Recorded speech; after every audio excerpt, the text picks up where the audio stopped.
नमस्कार, मेरा नाम है डॉक्टर पूरू धवन और आज इस वीडियो में हम बात करने वाले हैं कब्ज़ के बारे में। क्योंकि ये जो कब्ज़ की दिक्कत होती है, कॉन्स्टिपेशन की दिक्कत होती है, ये हर दूसरे पैरालिसिस पेशेंट को देखने को मिल जाती है। और इस कॉन्स्टिपेशन के पीछे, इस कब्ज़ के पीछे में मल्टीपल कारण मिलते हैं। मैं चाहता हूँ कि आप इस वीडियो को ध्यान से देखें, सुनें, समझें और ये जो कॉन्स्टिपेशन की दिक्कत है, इसे ख़त्म करें। क्योंकि ये जो कॉन्स्टिपेशन है, कब्ज़ है, ये आपकी रिकवरी में बाधा है। अगर हम इस बाधा को हटा लेते हैं तो हमारी रिकवरी फास्ट हो जाती है। तो अब हम इसको समझने की कोशिश करेंगे कि पहले कब्ज़ होती क्यों है। तो कब्ज़ के मल्टीपल रीज़न होते हैं। पहला जो सबसे कारण हमें कॉमनली देखने को मिलता है जब हम पेशेंट से मिलते हैं, बात करते हैं कि हाँ, अपना पेट के बारे में बताओ, अपनी नींद के बारे में बताओ, यूरिन ढंग से आ रहा है नहीं आ रहा, भूख लग रही है नहीं लग रही, तो उसमें पेशेंट बताता है कि मुझे कॉन्स्टिपेशन बनी हुई है।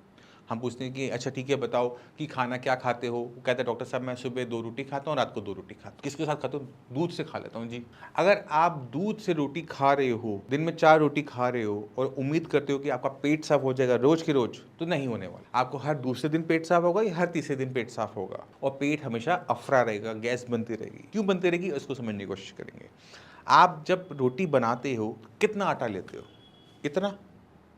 पेट में इतना ही रहता है, इतना हो जाता है। अब इतना इतना 4 आटा इतना सा हुआ, ये बाहर नहीं आ सकता ना, क्योंकि जो ताकत है वो खींच ली। दूध में कोई रेशा होता नहीं, दूध तो पूरा का पूरा शरीर में लग जाता है या फिर वो यूरिन के रास्ते बाहर आ जाता है, बट वो मल नहीं बनाता है। जब हम अपने खाने के अंदर रेशा बहुत कम लेके जाते हैं तो हमारी मल की मात्रा बनी ही नहीं पाती है और कम मल के वो पास करना मुश्किल हो जाता है, या तो कॉन्स्टिपेशन तभी हमें देखने को मिलती है। ये सबसे बड़ा कारण है। अब कुछ पेशेंट बड़े खुश होंगे, अरे मैं तो दूध नहीं पीता, मैं तो घिया तोरी टिंडा खाता हूँ। उन पेशेंट के अंदर कॉन्स्टिपेशन भी बनी रहेगी। क्यों बनी रहेगी? क्योंकि जब हम घिया तोरी टिंडे जैसी सब्जी खाते हैं, इसके अंदर जो फाइबर होता है वो बहुत ज़्यादा नहीं होता, वो बहुत ज़्यादा मल नहीं बनाता है। सेहत के लिए अच्छा है बट वो मल नहीं बना रहा है, इसी वजह से पेशेंट को हमें कॉन्स्टिपेशन देखने को मिलती है। पेशेंट अगर खाना कम खा रहा है या फिर ऐसा खाना खा रहा है जिसके अंदर रेशा कम है, तो कॉन्स्टिपेशन की दिक्कत कॉमनली हमें देखने को मिल रही है। ये तो हमें समझ में आ गया। और बहुत सारे कारण हैं। अगर पेशेंट पानी कम पीता है तो भी हमें देखने को मिलता है। अगर पेशेंट नॉनवेज ज़्यादा खाता है, मान लो चिकन मटन खाता है, तो भी उसमें कॉन्स्टिपेशन देखने को मिल जाती है। बट मेनली 99% हमें पेशेंट वो मिलते हैं जो खाना कम खा रहे होते हैं। तो पहला बदलाव हमने क्या करना है, हमने अपने खाने पीने के तरीके को बदलना है। कोई भी रोटी प्लेन नहीं खानी। गाजर ली, कद्दूकस करी, उस कद्दूकस गाजर के साथ हमने आटा गूंथ लिया, टेस्टी बन गई रोटी।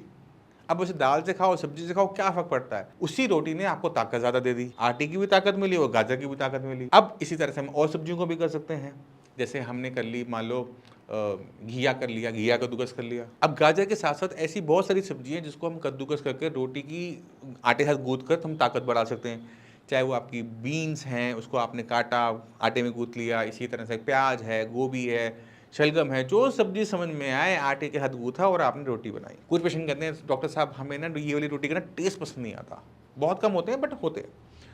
हम कहते हैं कि ओके ठीक है, काम करो, आप भरमा बना लो, आप तंदूरी पराठा बना लो। आटे के अंदर आपने जो कद्दूकस की सब्जी है वो डाली और आपने उसका सूखा पराठा बना लिया, तंदूरी पराठा जिसे कहते हैं, वो बना लिया। अब दिन में जितनी मर्जी खाओ, खाना टेस्टी हो गया। अब खाना जब टेस्टी होता है ना तो 1-2 रोटी ज़्यादा खाई जाती है। अब ये हमारे को और ज़्यादा ताकत देता है। पहले खाना ताकत दे रहा है और फिर पेट भी साफ हो रहा है, क्योंकि जो आपने गाजर खाई, मूली खाई या फिर आपने खीरा खाया, घिया खाया, फलियां खाई, गोभी खाई, कुछ भी खाया ना, ये सारा का सारा बॉडी में एब्जॉर्ब नहीं होगा। इसका जो रेशा है ना, वो आपको अगले दिन पास करना ही पड़ेगा और आपका पेट साफ होगा। और ये जो रेशा है ये इंटेस्टाइन को साफ करता हुआ आएगा, तो हमारी गैस की दिक्कत, एसिडिटी की दिक्कत, पेट दर्द की दिक्कत वो खत्म, शरीर में ताकत, एनर्जी फील होगी, एक्सरसाइज कर पाओगे। आप अपने खाने के अंदर सब्जियों को जब हम डालते हैं तो हमारा स्टूल एक तो हार्ड नहीं होता और पेट जो है वो रोज साफ होता है। खाना आपने दिन में 3 बार खाना है, पेट भर के खाना है, क्योंकि पूरा दिन आपने एक्सरसाइज करनी है, मेहनत करनी है। अगर आपने खाना ही नहीं खाया है या खाना कम खा रहे हो तो वजन करना शुरू हो जाएगा। अगर वजन कम हो रहा है तो वीकनेस पैदा होगी। अगर वीकनेस पैदा हो रही है तो रिकवरी कैसे होगी? अगर आपको वीकनेस नहीं भी हो रही, जो आपका पेट साफ नहीं हो रहा, एक दिन तो दर्द ही करता रहता है, गैस हो रही है जी, गैस हो रही है जी, गैस हो रही है जी, एसिडिटी हो रही है, एसिडिटी हो रही है, मेरा खाने का मन नहीं है, मेरा ये करने का मन नहीं है, तो इसी वजह से रोज पेट साफ करना, कब्ज से दूर रहना एक पैरालिसिस पेशेंट के लिए बहुत जरूरी है। अगर आप इस बात को समझ जाते हैं और अपनी कब्ज पे काम करना शुरू करते हैं, वो भी बिना दवाइयों के, याद रखना दवाई नहीं इस्तेमाल करनी है। क्यों नहीं करनी है, मैं आपको किसी और वीडियो में एक्सप्लेन करूँगा। बट हाँ, अगर आपको कब्ज़ है और आप कब्ज़ की दवाइयाँ खा रहे हो, ये सोचते हो कि इससे इनको ताकत मिलेगी, नहीं, आप वीक होते चले जाओगे। तो आप अपने खाने के अंदर सब्जियों की मात्रा बढ़ाओ, अपनी कब्ज़ को दूर करो और इन पेशेंट की तरह फटाफट ठीक होके दिखाओ। नमस्कार, मेरा नाम है डॉक्टर पुरु धवन और आज हमारे साथ हैं रमेश जी। रमेश जी हैं लखनऊ से। तो रमेश जी, आपको लकवा कब हुआ था? 8 जुलाई को था। 8 जुलाई 2024 को हुआ था। और तब आपकी कंडीशन कैसी थी? तब तो चल नहीं पाते थे, पकड़ के बिल्कुल चल नहीं पाते थे। कुल्ली का ये पकड़ के ले जाते थे उनको लोग। और अभी यहाँ से ट्रीटमेंट कितने टाइम से चल रहा है? अभी साहब 2 1 महीने 2 बार ले गए थे, तो 1 महीने 15 दिन खाए, 15 दिन के बाद में 15 दिन नहीं खाए भी इतनी। अच्छा, 2.5 महीने खाई है अभी। हाँ, अब 2.5 महीने में सुधार करना हुआ है। बहुत बढ़िया सुधार हुआ साहब। एक क्या सुधार हो बता तो दो। तब तो आप चल नहीं पाते, बैठ नहीं पाते थे, चल लेते हैं तो खुल के लेते हैं अब। मतलब चलना उठना बैठना अब शुरू हुआ है। अब शुरू हुआ था। अब बिना सहारे के चल लेते हो? जी, बिना सहारे चलते हैं साहब। 1-2 किलोमीटर चले जाते साहब। 1-2 किलोमीटर चल लेते हो। जी, ये तो बहुत अच्छा सुधार है आपके अंदर, बट अभी हाथ में अकड़न बहुत है। हाथ ही में कहाँ ठीक से। है, उसका मैं कर रहा हूँ कि अभी 2.5 महीने हुए हैं ना, अकड़न का मैं दे रहा हूँ इस बारी कि हाथ आपका सीधा हो जाए।